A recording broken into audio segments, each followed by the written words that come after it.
மௌனம் பேசியதே அது ஒரு படம் இல்ல, என்ன பொறுத்தவரையில் அது ஒரு ஆர்ட்னு தான் நான் சொல்லுவேன். One of the best movies in Tamil industry. Suriya அவர்களோட கரியர்ல ஒரு ரொம்ப முக்கியமான படம். என்னைக்குமே எனக்கு ரொம்ப க்ளோஸ் டு மை ஹார்ட். இன்னைக்கு இல்ல, இன்னொரு 10 வருஷம் 20 வருஷம் கழிச்சு கேட்டாலுமே அன்னைக்கும் கூட நான் ஃபர்ஸ்ட் டைம் பார்க்குற மாதிரி ஃபீல் பண்ணி நான் பார்ப்பேன். கமிங் February 13th வந்து ரீ-ரிலீஸ் பண்றாங்கன்னு சொல்லிட்டு சூர்யா அவர்களோட ஒரு வீடியோ பார்த்தேன். நிஜமாவே அதை பார்க்கும்போது அந்த மூவில இருந்த ஒவ்வொரு சீனுமே வந்து எனக்கு அப்படி ஸ்ட்ரைக் ஆகிட்டே இருக்கு. அமீர் அவர்களோட ஃபர்ஸ்ட் படம் அண்ட் அது மட்டும் இல்லாம யுவன் ஆல்பம் சாங்ஸ் எல்லாம் அப்படி இருக்கும். ஆக்சுவலா அந்த படத்தை பாருங்களேன், ஒரு ரொம்ப பியூட்டிஃபுல்லான ஒரு ஃபிலிம் ஒன்று. அது லவ்வா இருக்கட்டும், ஃப்ரெண்ட்ஷிப்பா இருக்கட்டும், எங்கேயுமே வந்து வயலன்ஸ் இருக்காது, லாஸ்ட்டை பத்தி பேசியிருக்க மாட்டாங்க, அடல்டரியா இருக்காது. அந்த டீப் எமோஷன்ஸையும் கனெக்ஷன்ஸையும் ஸ்பெஷலி ஒரு பையன் பாயிண்ட் ஆஃப் வியூல இருந்து பார்க்கும்போது எப்படி இருக்குங்கிறத ரொம்ப பியூட்டிஃபுல்லாக காட்டியிருப்பாங்க.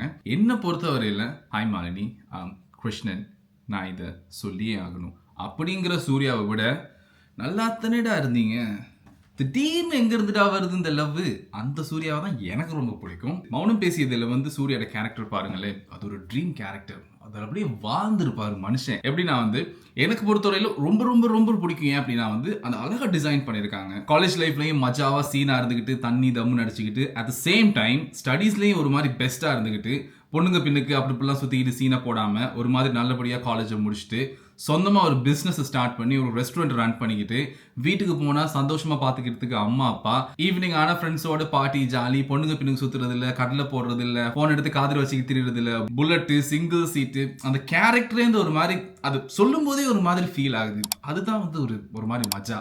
அந்த படத்துல சூர்யாவோட ஒவ்வொரு இடத்துக்கு போகும்போதும் சூர்யா ஒவ்வொரு இடத்துல பேசும்போதும் ஒரு பையனை அந்த மாதிரி ஒரு லைஃப்குள்ள போகும்போது ரொம்ப சாட்டிஸ்ஃபைடா எல்லாருமே ஃபீல் பண்ணுவாங்க. ரொம்ப பெரிய ஒரு லைஃப் இல்ல, ரொம்ப நார்மலான லைஃப், ஆனா கம்ப்ளீட்டடான ஒரு லைஃப். ஒரு ஃப்ரெண்ட்ஷிப், அந்த ஃப்ரெண்ட்ஷிப் வந்து எப்படின்னா வந்து எப்ப பார்த்தாலுமே வந்து கண்டுக்காத மாதிரி கணக்கெடுக்காத மாதிரி தான் இருக்கும். ஆனா ஒண்ணுக்கு ஒண்ணு நான் வந்து உயிரே கொடுக்குற மாதிரி இருக்கும். ரெண்டு பேரும் ஒருத்தர் மேல ஒருத்தர் அப்படி உயிரே வச்சிருப்பாங்க. ஈவன் அந்த ஹோட்டல்ல வேலை செய்யற அந்த மத்த ஃப்ரெண்டு கூட சூர்யா கொண்டு நான் வந்து உடனே வந்து நிப்பான். அண்ட் அவ்வளவு மரியாதை ரெஸ்பெக்ட் இருக்கும். லைக் அவங்களுக்குள்ள இருக்க அந்த பாண்டிங், அந்த கனெக்ஷன் பாருங்களேன் எப்படி இருக்கும்னு பியூட்டிஃபுல்லா எழுதியிருக்காங்க அந்த ஃபில்ம். அது எனக்கு ரொம்ப பிடிக்கும். அதுல வந்து ஸ்பெஷலி வந்து மிஸ்ஸிங் பார்ட் என்னன்னு சொன்னா வந்து சூர்யாவுக்கே வந்து அந்த லவ் தான், அந்த ரிலேஷன்ஷிப் ஒன்று மட்டும் தான் இருக்காது.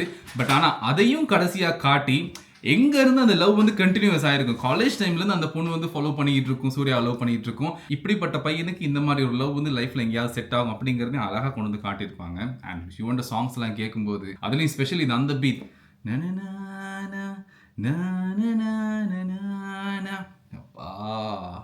தண்ணி அடிச்சுட்டுலாம் நான் கேட்பேன். இல்லாது ஒரு மாதிரி அப்படியே போதையாகும். யுவன் ட்ரக்ஸ் அப்படியே உள்ள அப்படியே ஏறிக்கிட்டே இருக்கும். இந்த படம் வந்து யூரோப்ல ரிலீஸ் பண்றாங்கன்னு தெரியல. ஐ திங்க் இந்தியாவில் மட்டும் தான் ரிலீஸ் பண்றாங்கன்னு நினைக்கிறேன். யூரோப்ல ரிலீஸ் பண்ணா எங்க இருந்தாலும் நானும் கண்டிப்பா போயிட்டு பார்ப்பேன். யுவனுக்காக, சூர்யாவுக்காக, ஸ்பெஷலி சூர்யாவோட அந்த கேரக்டருக்காக கண்டிப்பா அந்த படத்தை நான் பார்ப்பேன். Worth shot. மேபி நீங்க டைம் கிடைச்சுன்னா அந்த படத்தை போயிட்டு ஒருக்கா பாருங்க. Mounam Pesiyadhe one of the best movies. இந்த படத்தை பத்தி சொன்னா பேசிக்கிட்டே போகலாம், பட் நம்ம பார்த்து ஃபீல் பண்ணலாம். அண்ட் இந்த வீடியோ பிடிச்சிச்சுன்னா சப்ஸ்கிரைப் பண்ணுங்க guys. See you.